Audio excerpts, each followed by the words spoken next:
Hello everyone and welcome and thank you for joining today's ASI's Thought Leaders Forum. I'm Jalpa Patel, CEO of ASI. So our Thought Leaders Forum is a key part of our commitment to sharing knowledge, fostering collaboration and driving innovation in our field. And I'm delighted to welcome you all to today's forum, which is about impact through inclusion. Why GESI mainstreaming is central to success in development programming. At ASI, we do firmly believe that central to lasting change in development comes from integrating gender equality and social inclusion into our projects. And of course, this means not just adding GESI principles as an afterthought, but really making them the foundation of our development efforts to both deepen our impact and make that impact more inclusive and sustainable. And I'm delighted that we have a number of experts who will share their valuable insights and research on GESI mainstreaming today. A big thank you to them. This research provides rigorous, practical insights on achieving deeper impact through systematic GESI mainstreaming. It uniquely consolidates global literature and practices into a comprehensive framework developed by our team. And our panel includes Sally Neville, Srijana Chettri and Amelia Duggan, with ASI Senior Manager Annika Burke guiding the discussion. And Annika will introduce the panel members shortly. We're also very honoured to have Sally Duncan from the British Embassy in Kathmandu with us today. She will share her reflections on the importance of this research for the Embassy and the FCDO. And again, thank you, Sally, for joining this important discussion. I encourage you all to participate in the conversation, ask questions, and to take this opportunity to learn from our panellists and each other about how we can incorporate GESI principles into our work to make a real difference. And with that, I'll hand over to Annika to facilitate today's discussion. Thank you. Thank you so much, Jalpa. Very well said and great introduction. Can we pop the slides up, please, with the agenda? And I'll just run through how the session is going to work. Great. If you could make it a bit bigger, lovely. Brilliant.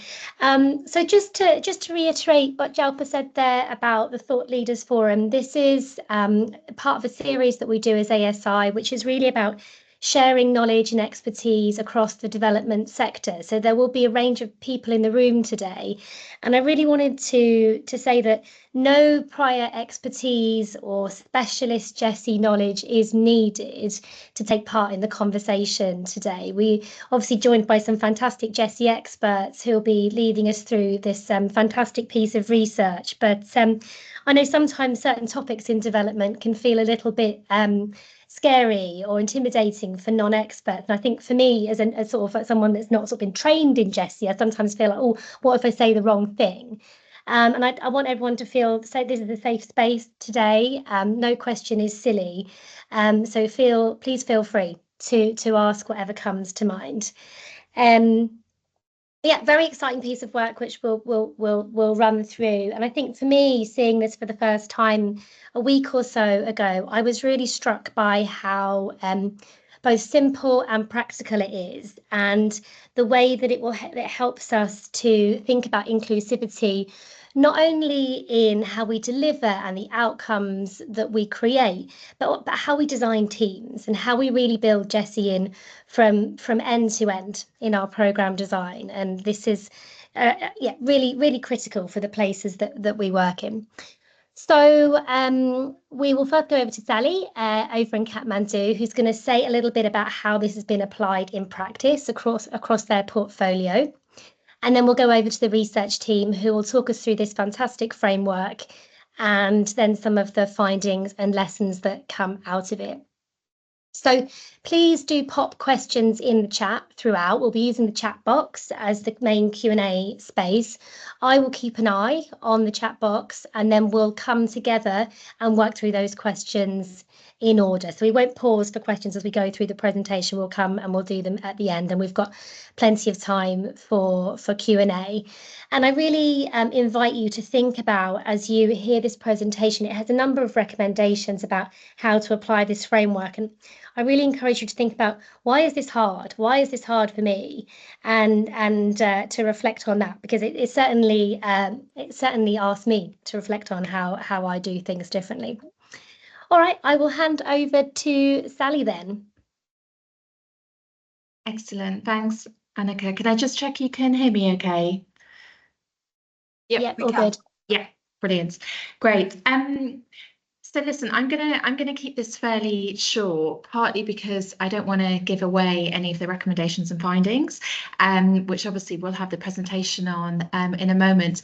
But I think firstly, just from my side, so I just kind of wanted to start by saying I think this is a really pioneering piece of research, you know, both for the British Embassy in Nepal, but also actually for FCDO more broadly, and beyond that as well. I think, you know, this 1 year qualitative research has just been very, very impactful, and has really helped us as an embassy to kind of understand, I guess, some of those gaps and some of those weaknesses. It feels like it's a very honest and I guess quite, yeah, honest kind of review of where we're up to. But more importantly, I think what has also kind of transpired from this research is really tangible and practical and actionable lessons and recommendations that we can take forward, which obviously will help kind of, will help the GESI mainstream practice, both within our existing but also future portfolio. So we're really thankful to all, obviously, the researchers that supported us with this. I think just a few reflections as well. So I think what's been really helpful is one around the kind of global synthesis research that's done. I think this has really helped to kind of ground the lessons and recommendations and the kind of next steps and how we'll take this forward into a much more kind of global kind of broader perspective. I think the other thing that's worked really well is around the examples of good and best practice that are stemming from our existing programs. But I think whilst also kind of having the opportunity to really think about how we can embed this moving forward. We have quite a dynamic portfolio at the moment with a lot of new programs coming online, and I think the kind of, you know, the use of the GESI checklist as well has been really helpful. I just wanted to touch and reflect as well on how, so obviously the kind of the findings and recommendations have been kind of well sensitized within our own embassy, but also more broadly, so within the kind of SDA, Social Development Advisor cadre. We've also sensitized and done dissemination events as well with our BET partners, but also within the kind of international development partners group as well within Nepal. I think there's more opportunities for us to really be able to kind of extend this work and really try to kind of make sure that other embassies or organizations globally can really make use of this. And then I think maybe just lastly, so one thing that I really kind of want to reflect on is that this research hasn't just been of help to people like myself, Social Development Advisor, but actually I think the way that it's been focused and targeted has meant that, you know, I guess it's got wider appeal because it's very accessible. So, for example, we've had our head of mission, we've had our kind of development director, and this has also been really picked up as well across the network. I might pause there. I'm happy to kind of share some more reflections as well at the end during the kind of Q&A, and maybe say a little bit more about how we're tangibly taking forward and embedding this too. But I'll pause there. Thanks. All right, so we will go into the research now. I'll start with a bit of background. So if we could go to the next slide, please. So this was a 1 year qualitative research project. It was commissioned by FCDO's evaluation unit and the British Embassy Kathmandu and carried out by Adam Smith International. And although it is not an evaluation, it's research, it was peer reviewed and quality assured by FCDO's Equals service. And the purpose of the research was to generate learning on how to include a meaningful focus on GESI within mainstream development programs. And just to note that what we mean by mainstream programs are those that are not specifically focused on GESI, so your health, infrastructure, governance, et cetera, et cetera. Next slide, please. So the research involved a three-stage methodology. We began with a global literature synthesis, which included a review of 36 documents from the global literature on GESI mainstreaming, and in some cases, gender mainstreaming. And the focus here was on drawing out evidence on what works in GESI mainstreaming. So, for example, from evaluations and reviews, and also to look at current thinking in terms of promising practice. Stage 2 followed on and was focused on the British Embassy Kathmandu's portfolio. So it involved looking at a sample of 15 programs in the Nepal portfolio and conducting remote interviews with those working on them. And the focus here was on understanding how BEK programs had mainstreamed or attempted to mainstream GESI, and also to compare those approaches with what we had found in the global literature. And lastly, stage 3 was a set of deep dive case studies. So this involved taking a closer look at a smaller subset of programs, and we had selected 4, and we used semi-structured interviews to better understand how mainstreaming efforts that were outlined on paper were translated into real-world delivery on the ground. Next slide, please. I'll hand over to Sally for what we found. Thanks very much, Amelia. Hello, everyone. What we did when we started this work was that although when we came at it had GESI mainstreaming or gender mainstreaming in some form has been used within the development sector for at least the last 30 years. So it's very well established. It's widespread use. But it was really clear to us when we started this work that quite unhelpfully, GESI mainstreaming means different things to different people. It's often viewed as quite a broad or vague term, and it's very common for there to be quite a bit of confusion about what it actually tangibly is and what it's really trying to achieve. So as a starting point for this work, we knew that we needed to develop some type of framework which would anchor the piece, and it would provide some clarity and also set the scope for the research that we were doing. And as Amelia said, in stage 1, what we did was look at the global literature. And as she mentioned, that was what we drew from that was, in some cases, actual evidence. So from evaluations and reviews of what GESI mainstreaming was, what it had achieved. And in other cases, we were looking at guidance notes, and we were looking at what organisations, mainly large organisations within the sector, were confidently sort of promoting or asserting or endorsing as mainstreaming approaches which worked. So using that literature, we came up with a framework for our research. And pretty early on in that literature review, it was very obvious to us that in any framework we developed, an intersectional lens needed to be at the centre of it, of any framework that we developed, that it was, especially in documents that have been written in the last 4 or 5 years, it was coming through very clearly that any GESI mainstreaming cannot be successful if women or any other group are taken as one homogenous group, and that it is essential to look at multiple overlapping forms of discrimination in order to really do GESI mainstreaming properly. Beyond that, what we saw in the literature was a pretty consistent focus on 3 aspects of GESI mainstreaming, and they're what we have called the 3 essential elements. So Keita, if you wouldn't mind coming up, and then if you could click through. That's right. So we've got 3 essential elements, and I'll talk you through each of these. So the first one is leadership and accountability. Now, what the evidence showed us was that GESI mainstreaming needs to be intentionally driven by programme leadership, and that it can't be assumed that it will naturally happen without planning. And so within the literature, a lack of progress on GESI was often blamed on insufficient or inconsistent programme leadership. And this essential element really underlines the importance of taking a systematic approach to GESI mainstreaming and simply not leaving it to chance. The second essential element is then on capacity and culture. Now, this was based on literature which stressed the importance of programme teams being sufficiently equipped to deliver on GESI mainstreaming.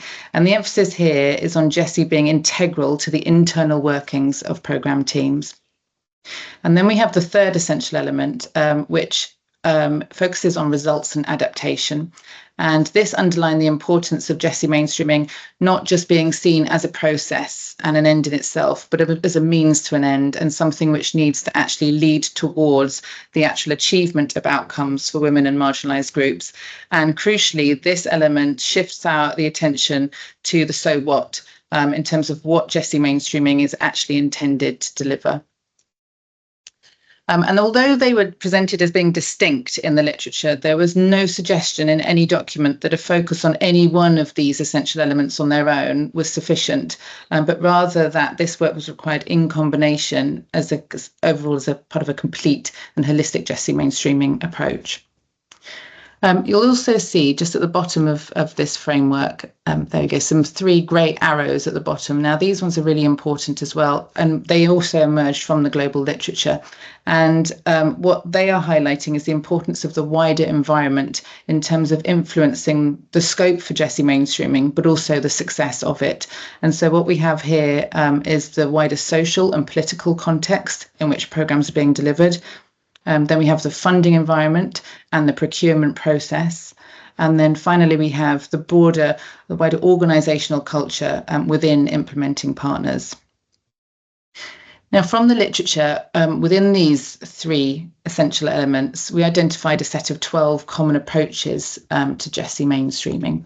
Keita, if you wouldn't mind pressing on to the next slide, we'll see, there we go. And we clustered these around our 3 essential elements. These are what we're going to be talking you through today. So we have, using both the global literature and also our review of the BEK portfolio, we have identified the factors which have influenced how effective each of these common approaches are, and we'll be talking you through those now. So if I hand you over to Srijana, she's going to talk you through the first essential element on leadership and accountability. Thank you, Sally. Good afternoon to everyone from Nepal. If we could move the slide ahead, Kita. Thank you. One more.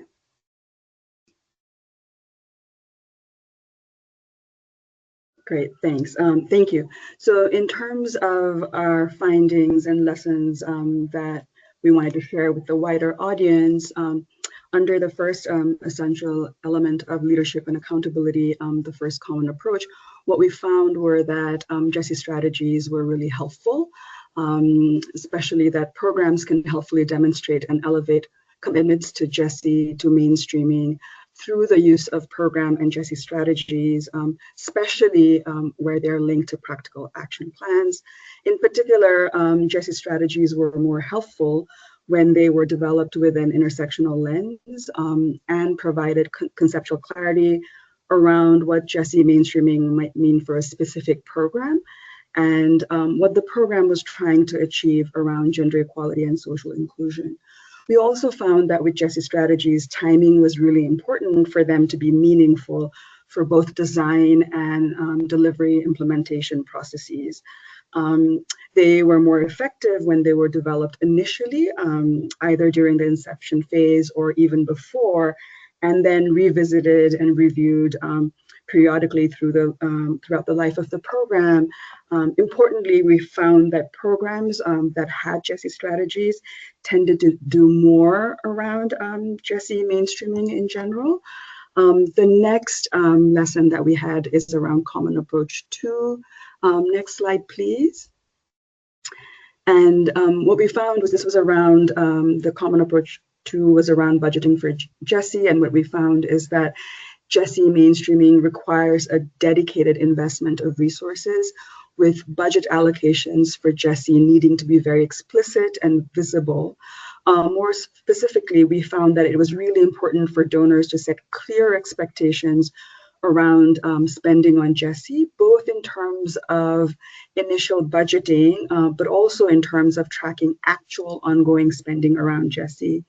and also that it was important for donors and implementing partners to work together to agree how GESI spending would be calculated, especially when GESI was integrated and woven into other program interventions.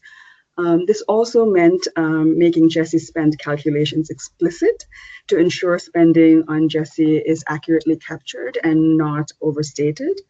The next common approach that we had was around motivating teams. Next slide, please, Kite.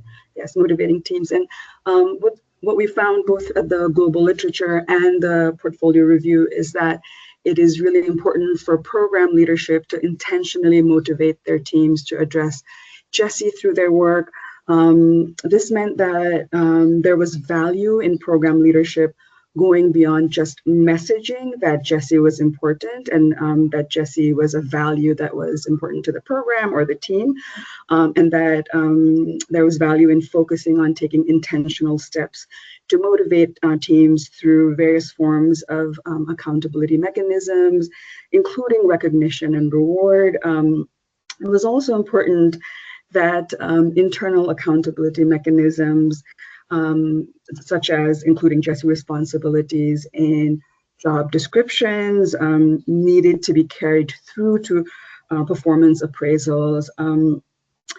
For the next essential element around capacity and culture, I'll hand over to Sally. Thanks very much, Srijana. Yes, so on the second essential element is on capacity and culture. And under here, we have 4 common approaches to GESI mainstreaming. I'll talk you through each one in turn, as Srijana did for essential element 1. So for the 4th approach is diverse recruitment. And here our findings underline the importance of diverse recruitment to bring different perspectives into programme teams. And these are the sort of perspectives which you cannot train people to have, but which are based on a lived experience of marginalisation. And we found that doing so was linked with stronger programming. Sources in the global literature not only underline the importance of recruiting diverse teams and bringing those perspectives in, but also the need to encourage diversity to be really valued so that once in the team, those alternative perspectives were shared, listened to, could be acted upon. We also found that where there was limited diversity, for example, among partner governments or parts of governments, that including women and people from other marginalised groups in programme teams or in technical assistance teams was an immediate way to bring diverse voices and perspectives into various events and meetings. Crucially, it was also found that efforts to support diverse recruitment could take time, and this was noted by a number of programmes, but that it was also considered to be a considerable asset to programme teams, and it was worth investing in, and crucially, that it was worth adjusting programme timeframes to ensure. Keisha, if you wouldn't mind going on to the next slide. So this one is on GESI expertise. And this one, our findings here underlined that, as with any technical aspect of programming, GESI mainstreaming requires GESI expertise. And this was linked to evidence that GESI experts had really strengthened mainstreaming efforts in the programmes that they had been working on, and the performance in terms of GESI mainstreaming was weaker in programmes where they had not been in place. Our findings really underlined the value of GESI expertise being embedded in programme teams and right from the very start, before they're even designed. And crucially, it was also important for GESI experts to be in positions within teams which gave them status so that they had influence over others. We also found that sometimes there was a need for programmes to employ more than one GESI expert, and especially in larger programmes, so that the GESI expertise within a programme matched the scale and scope and complexity of the overall programme. And larger programmes which had multiple GESI experts within them highlighted the value of this enabling a more tailored GESI mainstreaming approach, so that it wasn't just one blanket approach to GESI mainstreaming which was rolled out from the centre, from central team, but for example having GESI experts in particular locations meant they could do quite a bit of tailoring of approaches, which was found to be effective. I think really importantly, sorry, just before going on to partnerships, Keisha, if we just still on GESI experts, I think just one other point to make here is that it's really we found that it was unrealistic to expect that GESI experts would automatically be equipped to work across every aspect of a programme without any need for upskilling. So if you think of the cross-cutting role that they play, the idea that they will have expertise in all areas of programming, from initial design and training through to indicator development and analysis, for example, was often unrealistic, and that within using programme budgets, that they needed professional development support to be able to play that cross-cutting role specifically in relation to an individual programme. Keisha, if you wouldn't mind now going on to the next one, which is partnerships. So in addition to having GESI experts within a programme team, another common approach we identified was the use of GESI-focused partnerships. So, for example, a lead implementing partner establishing a partnership with, for example, women's rights organisations or with other organisations led by and for other marginalised groups. And crucially, this needed to go beyond just consultation. It was about actual meaningful collaboration with these organisations so that they could help inform design and delivery. And the value of these partnerships was that GESI-focused organisations already understood the complexity of GESI issues in a particular context. They were already familiar with intervention options, and they also crucially understood the risks associated with them, and they could bring that knowledge into the programmes. There was an emphasis on making sure that these programmes were not tokenistic or purely transactional, but that they really were meaningful, and that there was an opportunity for two-way exchange of capacity building between the lead implementing partner and also these GESI-focused organisations. There's one final point to make on this one, which is also, and I think this is an important one which emerged, which was that in establishing these types of relationships, these partnerships with, for example, women's rights organisations, programmes were able to contribute to longer term processes of change within countries. So they were able to sort of amplify the work which these organisations were already doing. The final common approach under this element is on GESI training. And we had identified in the research that a lack of knowledge and skills among programme teams was a considerable barrier to progress on GESI mainstreaming. And GESI training was consistently highlighted as being vital to ensuring that you not only had GESI expertise within the programme team, but that everybody within the programme team had the knowledge and skills to play a role in GESI mainstreaming. But what we found here was that organisation-wide GESI training, for example, that an implementing partner might roll out to all of its staff, was insufficient and often too generic to equip programme teams with the knowledge and skills they really needed, and that a more tailored approach, and again, using programme budgets to deliver tailored training that was specific to the programme, was far more effective. We also found that often GESI trainings were delivered by GESI experts within the team, again underlining their value of having them within the team. We've also found, though, this is one final point on this one, is that there were limitations to what GESI training could achieve. And this is a point really underlined in our research, which was that many programmes identified that if team members were not personally convinced of the importance of GESI mainstreaming, then there was a limit to how convinced they would be by GESI training. And here this goes, programmes had used linked back to things like recruitment processes to make sure that people were at least interested or committed to GESI mainstreaming, but it also links back to Srijana's point about leadership emphasising its value. So that's essential element 2 and our key findings, and I'll now hand over to Amelia, who's going to talk us through essential element 3. Thank you, Sally.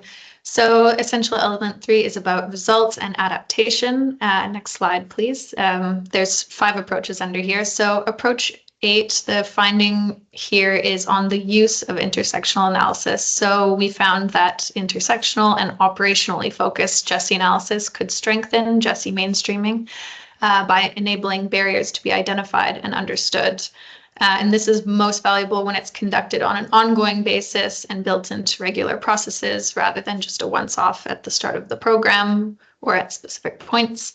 And linked to this, it is most valuable when it's designed to inform specific program interventions as opposed to being more general. Next slide, please. Approach 9 focuses on expanding program reach. So the finding here is that programs need to address challenges and barriers that marginalized groups face in accessing and benefiting from program interventions and resources. And it's important that programs clearly define the categories of people that they want to reach in order to ensure that they're addressing multiple forms of discrimination. In contrast, we found that very broad and loosely defined terms, so people who are vulnerable or disadvantaged groups, without clearly defining what was meant by this, were unhelpful for funders or donors in terms of holding implementing partners to account for targeting harder to reach groups. And finally, on this, we found the importance of barriers being anticipated early on and planned for, rather than programs trying to detect them partway through and sort of reverse engineer. Next slide, please. Approach 10 is on focused interventions, about GESI focused interventions specifically. So again, this is within mainstream programs. So we found that mainstream development programs should identify opportunities to include GESI focused activities or interventions.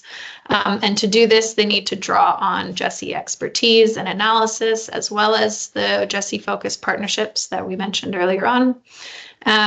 And we found that targeted interventions like this are an important way to maximize opportunities for programs to contribute to empowerment and transformative change, which may, for example, lead to shifts in mindsets, norms, policy and law, and efforts to strengthen collective voice. And as we touched on earlier, this is not possible to do without some form of GESI expertise being embedded in the programs. And finally, GESI-focused interventions need to be explicitly connected to other interventions rather than being siloed or treated as separate kind of sub-programs within a broader program. Next slide, please. So approach 11 is about addressing additional risks related to GESI mainstreaming specifically. So it's important that programs seek to understand and address these potential risks, and again, about that are associated with GESI mainstreaming itself, especially where these efforts seek to challenge current power dynamics and resource distribution. So we found that efforts to disrupt the status quo in terms of these power dynamics, gender or otherwise, tends to be accompanied by some degree of backlash, and that it's therefore extremely important that programs seek to anticipate and understand these potential unintended consequences of GESI mainstreaming, and also that they remain alert throughout program delivery. Next slide, please. So last but certainly not least is about tracking progress. So here we found that addressing GESI through program M&E is a really vital aspect of mainstreaming. So this includes both the use of disaggregated indicators and GESI-specific indicators.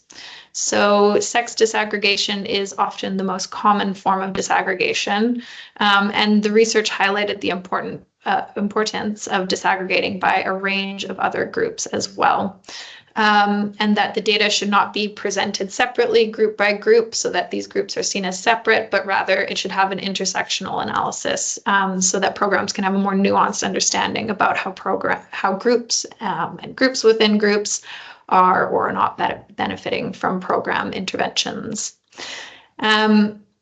The research also highlighted the importance of having a specific plan for analysis to ensure that disaggregated data is not only collected, but that it's actually used to inform accountability, learning, and decision-making by program teams, same as, all M&E on a good program. And alongside disaggregation, there is an emphasis on GESI-focused indicators and their ability, especially at the outcome level, to track what is and isn't being achieved in relation to contributions to equality and inclusion. Now, we did find that mainstream implementing partners can be a little bit nervous about including GESI-focused outcomes in their log frames. It really puts the pressure on to be held to account for progress against them. But it is especially helpful to include them because they help carve out space for ongoing discussions between funders or donors and implementing partners about the progress that is and isn't being made. Next slide, please. So, and next again, please. Yes, this is a very quick, rapid overview of a very extended research project. We have a series of outputs here that I'll drop the link to in the chat. So you can access our full final research report if you are very, very interested and want to do a deep dive. We also have a shorter summary report that summarizes these things.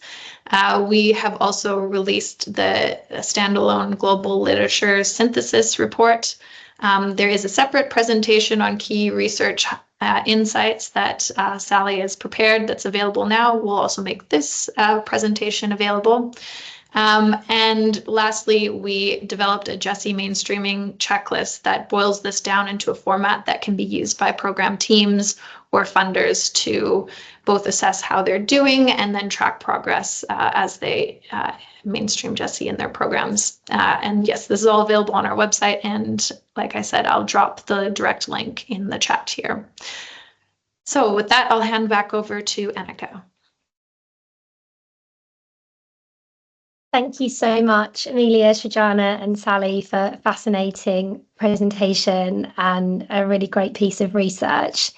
So we have about half an hour for conversation, for Q&A.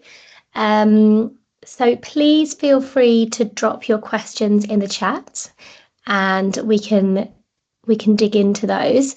Maybe I'll abuse my position on the mic to kick us off and get the conversation started while you type in the chat. I was interested in, across the three areas that you've identified, where do you see the biggest challenges across the three in terms of kind of the need for more progress? And where do you feel like the most progress has been made so far? Thanks, Annika. Srijana, shall I start then, please? And Srijana and Amelia, do come in if you want to. I think for me, the biggest challenges, if we start with on that side, I think are around ensuring there's program leadership for this. I think that's one thing. And I think the other is ensuring there's a results focus. So not just with this piece of research, but with other work that I've done, that's the leadership part it's very often missing. And it's not necessarily that their program leaders might have, that they're resistant to it, but maybe just don't see it as a priority. There are so many other things to think about, so many other things that expectations they need to meet. And it's just not something which they think should be prioritized above others. In some cases, I think there is also a bit of a kind of an ideological maybe discomfort or a little bit of resistance to the idea of working on gender equality or on GESI. But I think that where we see kind of the programs that we looked at where there was real, genuine personal commitment to GESI mainstreaming and to wanting to contribute to equality and inclusion among the team leaders, that's where we saw the programming that was really good quality and where you really thought this is likely to make a difference, even if it's not showing results yet. So for me, leadership is one thing. And the other thing is a results focus. And I think that GESI mainstreaming or gender mainstreaming it's undergone a lot of criticism over many, many years. I mean, throughout my career, it's something which has been, many gender experts think that it is something which often leads to token efforts. It's all focused on process. What are we actually trying to achieve? And that's where I think this is the future of GESI mainstreaming has to be focused on results. It has to be focused on the eyes on the prize of what are you actually going to contribute to in terms of equality and inclusion. So for me, that final essential element is absolutely vital. Srijana and Amelia, I don't know if you have anything to add to that. Thanks, Sally. Maybe a quick one, like in terms of, I think, both challenge and progress. Maybe as a practitioner who works on GESI issues, one of the things that really stood out for me was how GESI experts, often like the lone person in a big program, were expected to do everything and know everything in addition to like their GESI expertise. So whether it's infrastructure, agriculture, health, but also within these sectors across interventions or objectives, as Sally had mentioned earlier in our findings, right? And so I think that's both a challenge, but also in terms of progress, like that these GESI experts were trying their best. And in terms of programs that had more than one GESI experts, that they were able to support each other and have a peer learning space where they could problem solve and think about across programming in a more effective way. So I think just the common approach around having GESI expertise, but that what that means in terms of a program's responsibility to also support them while they support the program to mainstream GESI. Great, thanks for that. So much of this about getting the incentives right and getting the resources in place. We've got a couple of questions in the chat, and then I'll come to Harry, who I think was next. So Neil said, thank you, this is very interesting. A lot of our programs are designed to support host country governments, which makes program design and results a shared responsibility. Governments we work with are sometimes patriarchal, which can present a challenge to ensuring a GESI focus. Do you have any reflections on opportunities and challenges for GESI with engaging with host country governments? Great question. I think, Srijana, you might be better placed to answer this one, but my initial thoughts on this are, yeah, I completely agree. It absolutely is a challenge. And especially when it isn't just a case of not really knowing how to, or actually, actually being patriarchal and actually being resistant to the idea of work in this area. And I think it is a huge challenge. I think that going back to the point I made earlier around diverse teams, I think we did see a lot of value of that within the BK portfolio. So where, for example, there's a TA team and it's got women from marginalized groups and others represented within that technical assistance team, even having somebody turn up to meetings with government who they aren't expecting that type of person to come into the room is really valuable in terms of beginning to shift mindsets and to start conversations. And when people can talk about marginalization from their own lived experience, I think it can be much more compelling and convincing to people. So I'd say that was one thing. I also think that not just encouraging governments to do something or that they should do something, but actually demonstrating the value, how they could do it, and then demonstrating the value of that is also really important. Srijana or Amelia, did you want to add?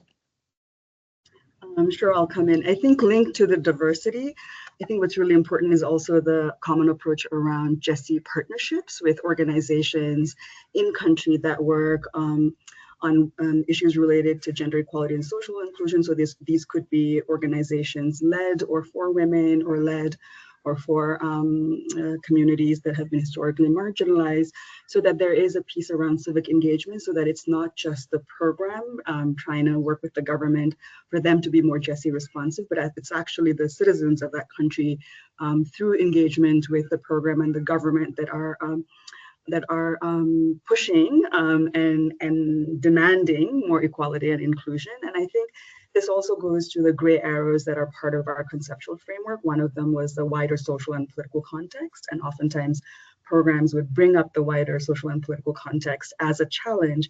But if it's been a challenge that's been given for multiple years, like I think there are multiple different ways of addressing it. One is through GESI partnerships. I think the other one is like in terms of looking at countries, and if there are government counterparts that are specifically tasked to work on equality and inclusion, and really working with them and building their capacity and supporting them also to engage not just with women and historically marginalized communities, but across ministries also, and so supporting that. Another example that we saw very specific to Nepal around how donors could support, encourage government counterparts around GESI mainstreaming was actually having GESI budget earmarked within the financial assistance that they provided to government of Nepal, for example. That's my points for now. Thank you.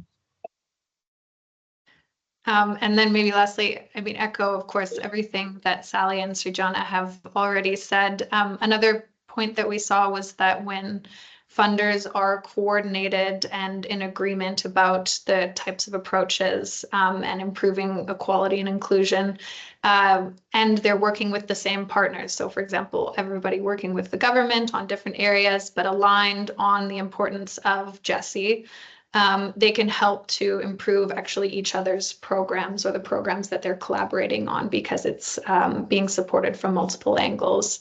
And like you're saying, Srijana, finding those people within government or organizations that maybe need that support to help push it forward. Great, some really good practical things there. I think for us as an implementing partner as well, there's some things we can really take forward there as we put together teams and design programs. Ian has asked for some examples. What are some of the specific real world challenges that the panel has seen around GESI projects that you've been involved with, and how did you tackle those? Srijana and Amelia, just say if you'd like to come in before me. Otherwise, I can go ahead. I mean, so many real world challenges, I think, associated with GESI mainstreaming. What immediately comes to my mind, I think, is the challenge of prioritizing GESI mainstreaming when you've got so many other things that need to be prioritized, and especially on large, complex programs where there is so much to deliver and donor expectations are high, and that need to ensure that it's still something which comes top of the to-do list.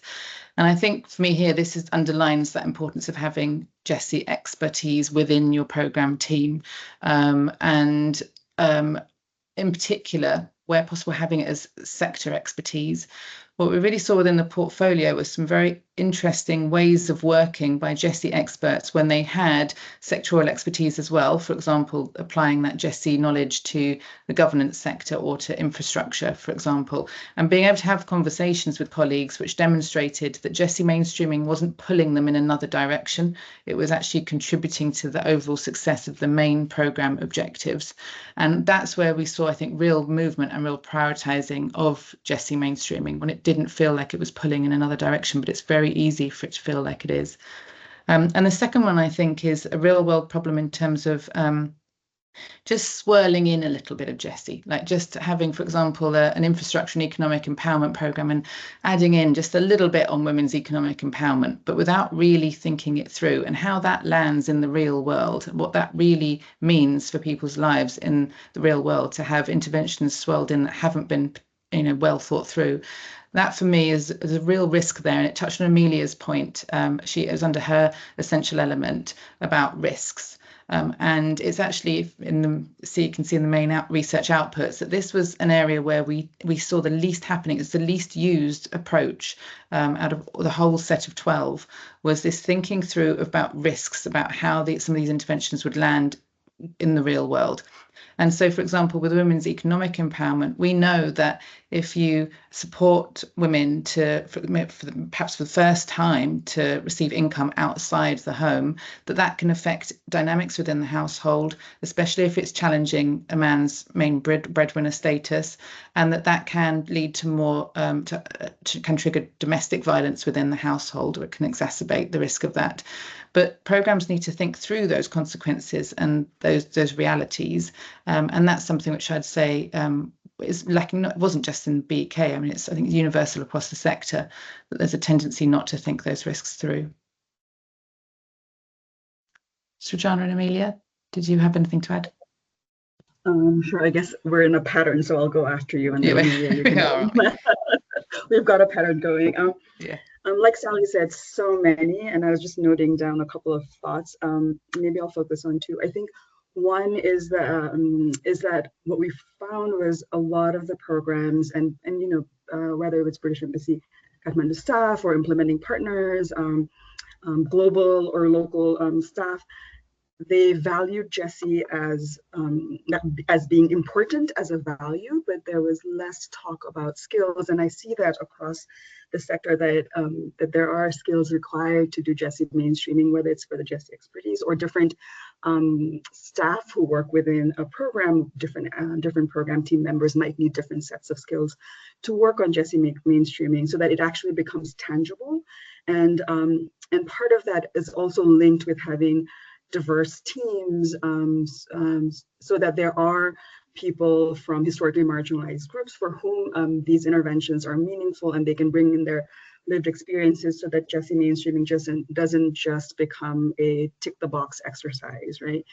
And linked to that, I think, is what I would highlight is the importance of focusing on GESI results, but in real implementation projects, rarely do we see a clear focus around GESI in terms of monitoring and evaluation and measuring results. And more often the focus tends to be on GESI mainstreaming as a process. The challenge is to start talking about what is this process for? What are we trying to achieve in terms of equality and inclusion, and without having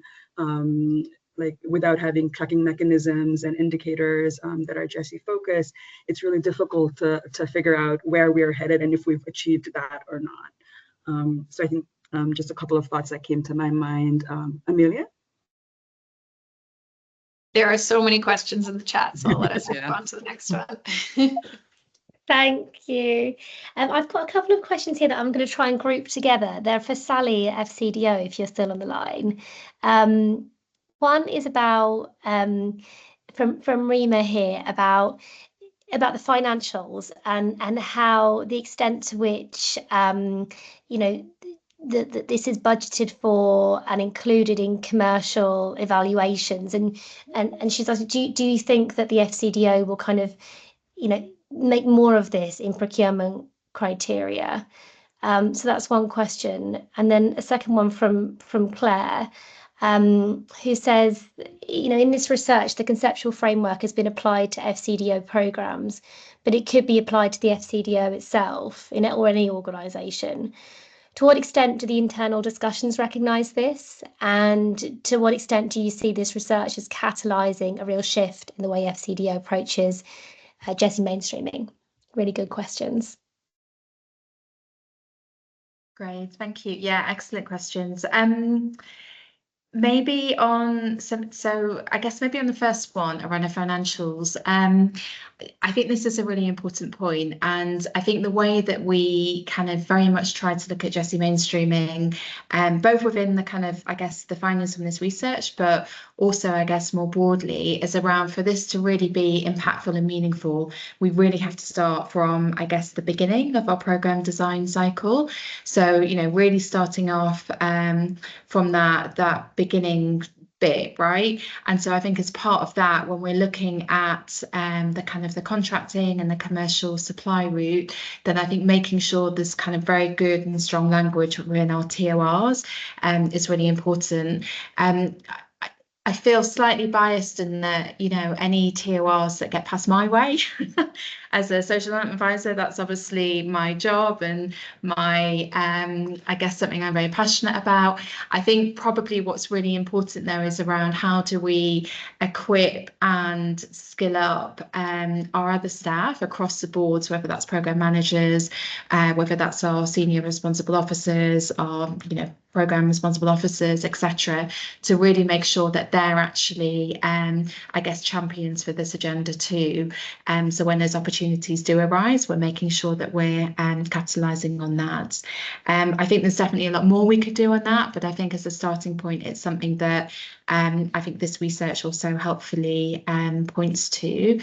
And then I think on the second question, really good point, and completely agree that actually within this framework, it's not just about what we do in terms of our ODA programming, but actually we could really look at this from a much more of a broader kind of organisational structure perspective. One thing that we've done one thing that I've led on in the last few months is developing our kind of cross-embassy GESI strategy and action plan. And as part of that, obviously mainstreaming is an essential element, but actually another kind of high-level objective is around what we're doing internally around our own, inclusive work culture and how we're kind of fostering more of our diverse and inclusive work environment. And I think particularly the stuff around kind of leadership and accountability is crucially important, but also, of course, around the inclusive team culture too. So I think there are definitely elements from these kind of core, essential elements and common approaches that actually we could probably really challenge ourselves actually to do a lot more on. And I think through the kind of already some of the dissemination sessions that we've had internally, whether it's at Beck or whether it's across the kind of SGA cadre, you know, we also had a kind of a blog on our internal network. And I think it's just probably, you know, my role and others within Beck to really make sure that we're kind of getting this lessons and learning out there, and using the opportunities over the next few months to make more people aware of this. Thanks. Brilliant. Thank you so much, Sally. Sounds like you're doing a lot of really good stuff. So just going back to the chat, I'm conscious of lots of questions in here and we'll get through as many as we can. So just going back to the panel, Hannah Priestley's put in a comment. She says, working in Southeast Asia, I noticed that deeply embedded cultural and societal norms pose significant barriers, even in our diverse programme team, many of whom were actually from the region. And despite implementing various approaches, the challenge often boiled down to team members truly understanding and seeing the value of GESI mainstreaming. Is this something that you identified in your research as an issue, and how do we address this? I mean, we absolutely did. And that shift from thinking that diversity is something that's nice to have to realising it's something that is absolutely essential to have if you're going to do good quality programming. I think I completely agree with the thinking behind the question in terms of how essential it is. Srijana, though, I know I won't take up too much time because I know this is an area you're better placed to answer on. Oh. Great, thank you. Can you hear me? Yes. Okay, yeah, so thank you. I think we definitely found that, and it goes back to what we were talking about in terms of motivating team. A lot of tended to say was like, FCDO wants us to mainstream GESI, right? And that it's important for the donor. That was something we heard often. But at the same time, I think it was also reflective of program implementing teams that might not have been as inclusive if they had been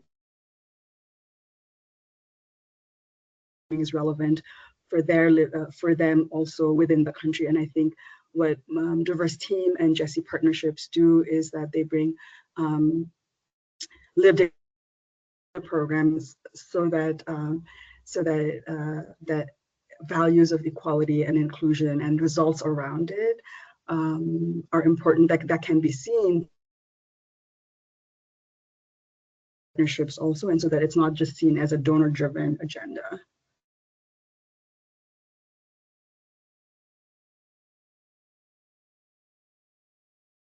Thanks, Srijana. I was losing you a little bit there. I hope you're still with us. I think we got most of that. Thank you. Okay, so Benjamin asks, on approach 1, you highlight the value of GESI strategies. Did you find any evidence of whether these work best at the programme, organisation or portfolio level? Yeah, Srijana, this is under your essential elements. But I don't know if, as it was going a little choppy, maybe if I answer this one. I think that the GESI strategies, it was a real mixed bag.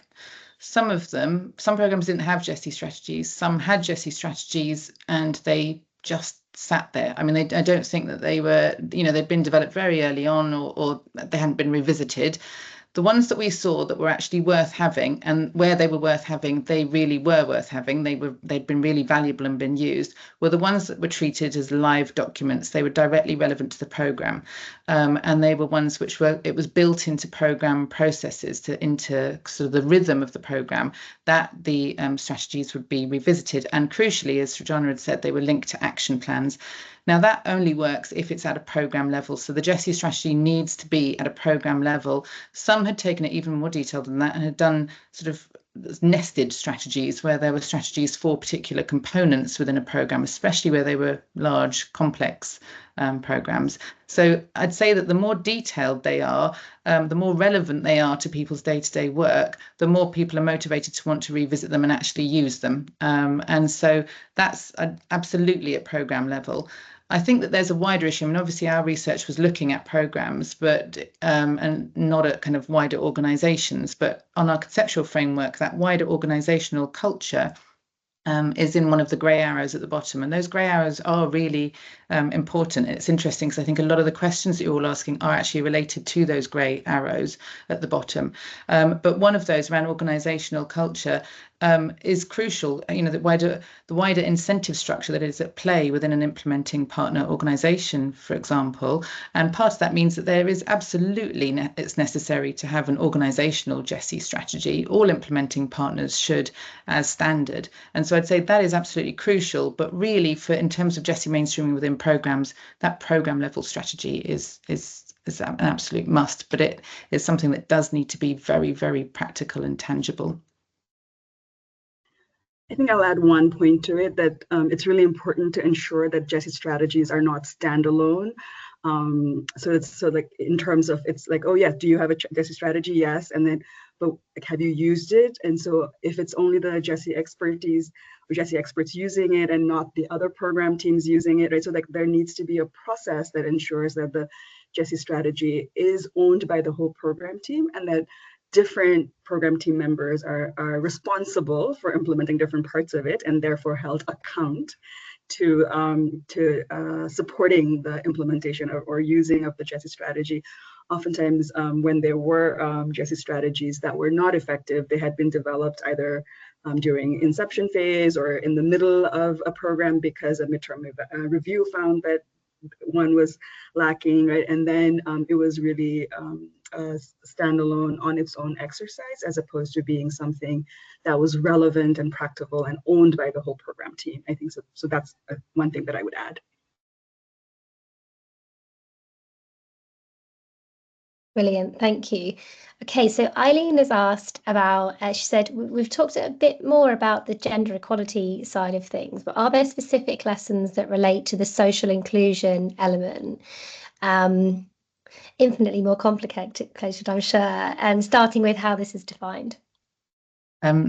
I know that one is definitely one for Srijana. I wondered, Annika, before I do that, should I answer just very quickly the second part to Benjamin's question, just about results? Because I think there's one headline thing just to say on that, which is because I think this is crucial, because it is the on that third kind of essential element about results so the question about how can you ensure that funding and the effort that you're making, the behind the scenes effort you're making around essential elements 1 and 2, that actually kind of leads to something, and that 3 actually kicks in.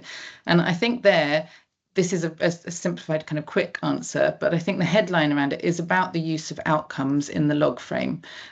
It's about making sure that there are GESI specific, not just disaggregated, but GESI specific outcomes in the log frame, and not at just the output level, where there can be a greater focus on, we see a lot of, they're only about sort of things having been done, not necessarily things having been achieved, and not just at impact level where the programme isn't really held to account, but at outcome level, in the outcome statements, there being at least one that was GESI focused and accompanied by GESI focused indicators. I think that is the main way that funders can try to ensure that behind the scenes work that they might be motivating is actually leading to something that programmes are held to account for it.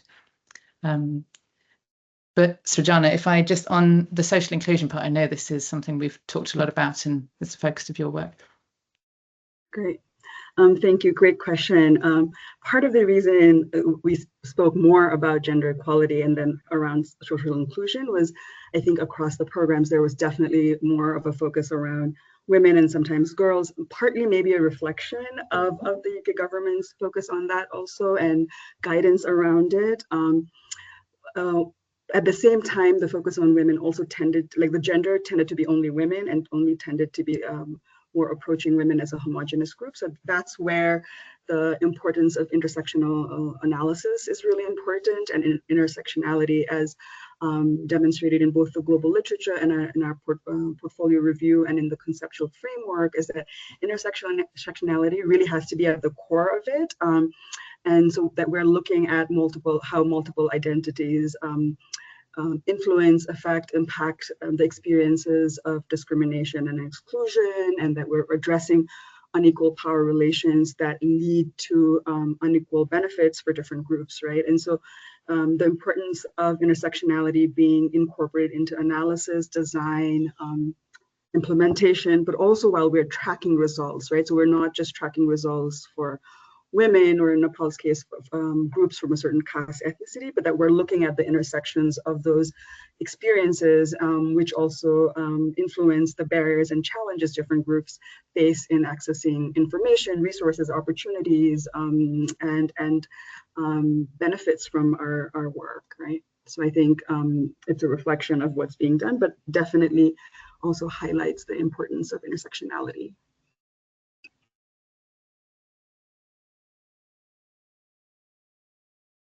Does anyone want to add to that one? No? Okay, well, let's move through. We'll try and get through as many as we can. We may run out of time before we get to the very bottom. Ahmad's made some points practical points from kind of an HR perspective. So one of the main challenges in recruiting and integrating GESI into our HR policies is the difficulty of hiring from different genders, where legal constraints can be a factor. Additionally, donors and clients do not always approve of remote working in addition, particularly for local partners and small companies, which makes on-site recruitment challenging. So I guess the question there is, did you see that come up at all? Some of these kind of practical, in terms of building diverse teams, have you seen those kind of practical constraints come up in the research? Yeah, I think if I begin on this, I mean, I think, yes, we did. And I think that there was also, and you can really understand it, you know, lots of implementing partners, lead implementing partners who are under a lot of pressure, often in short inception phases, to pull together a team that are going to be able to grasp the kind of the complexity of a program and be able to immediately get started, and under pressure from FCDO and potentially other funders as well, to mobilize teams very quickly. And we saw in some programs that rush had led to people recruiting whoever they thought was going to be able to do a good job without really being able to think too much about diversity. And they were moving at such a pace that it wasn't really possible. And we, in some cases, we saw programs that partway through, for example, when they were entering a second phase, had realized that a lack of diversity within their teams had really held them back in terms of compromising the design of their program, compromising their ability to deliver and to reach groups. And they really realized they needed to strengthen diversity within their teams, that it was very much connected to the idea of needing stronger programming. And it was essential to have more diverse teams, and then had taken time to recruit from diverse groups. And there they had, for example, prioritized certain people from certain groups as candidates when they were shortlisting. They had also, in some cases, and this really took kind of, I think, conversation between BEK and implementing partners, took discussions about this, taking a bit more of a risk on the people who they were recruiting. So not always going for the most obvious choice, but if they're really prioritizing people from recruitment for people from diverse groups, then perhaps taking someone who's had less experience, perhaps taking on someone who they know is going to need support from the start and potentially even throughout, and being prepared to do that and to use program budgets in that way, and to maybe slow down timeframes to enable that to happen. And there we had seen some success in terms of people bringing people in, perhaps on short-term contracts initially, providing them with support, with agreement from BEK, and then moving them on to a permanent contract or a longer-term contract when they were ready. So I think there was practice there, but I think that for me, the thing I came away with thinking was that absolutely having that support from that understanding from BEK was extremely helpful in those cases. Srijana or Amelia, did you want to add anything?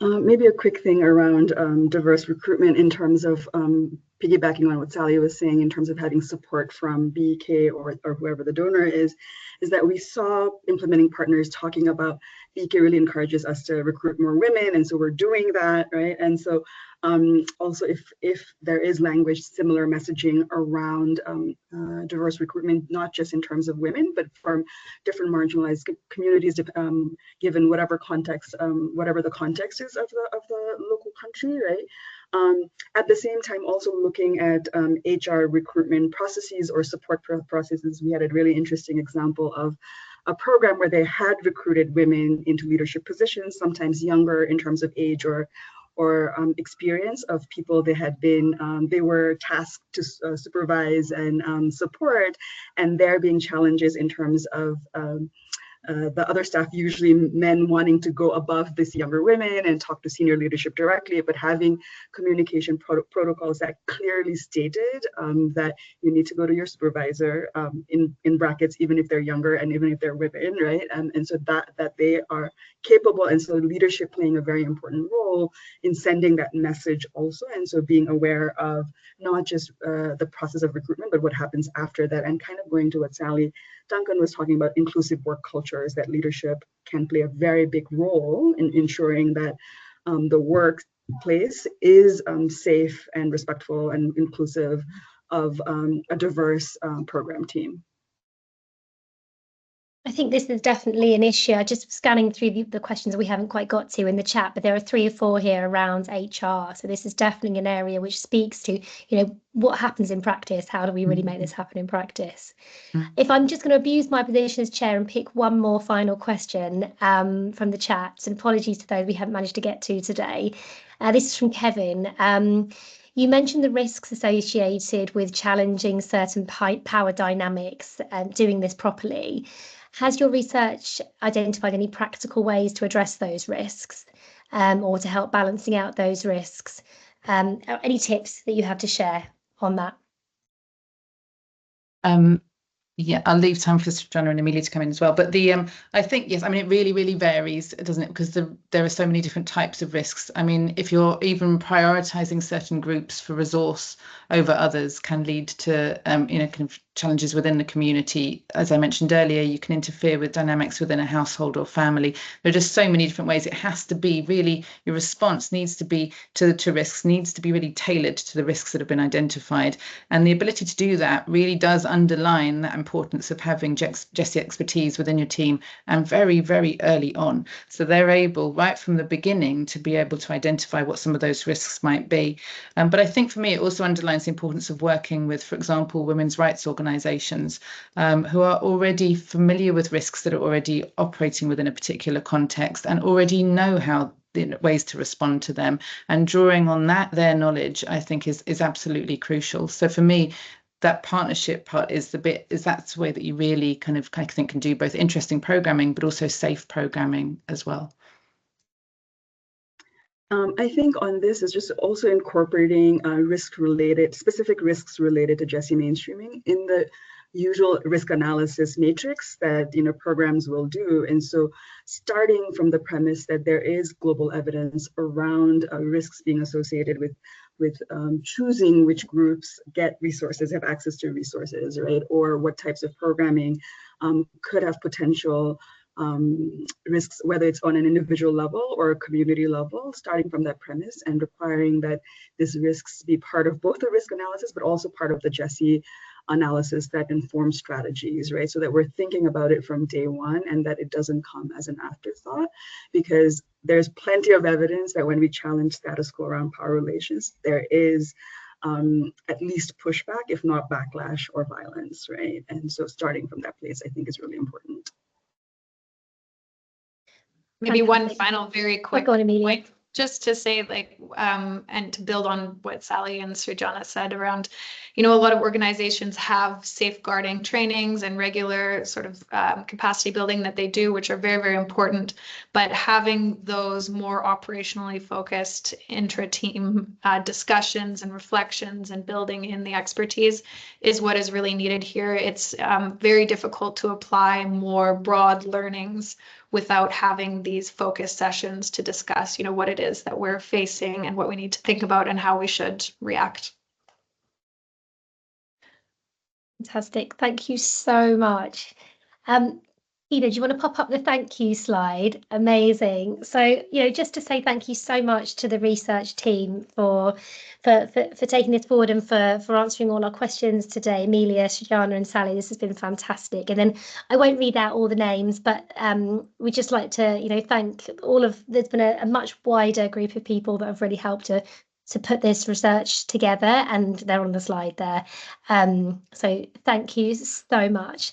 This video has been recorded and it will be uploaded to YouTube. So if you go onto YouTube and search ASI Thought Leaders Forum, you'll be able to find the replay, and obviously you can see the slides there. And all of the outputs, as we said, are available on the ASI website on the project page. So you can see the full report there as well as the executive summary.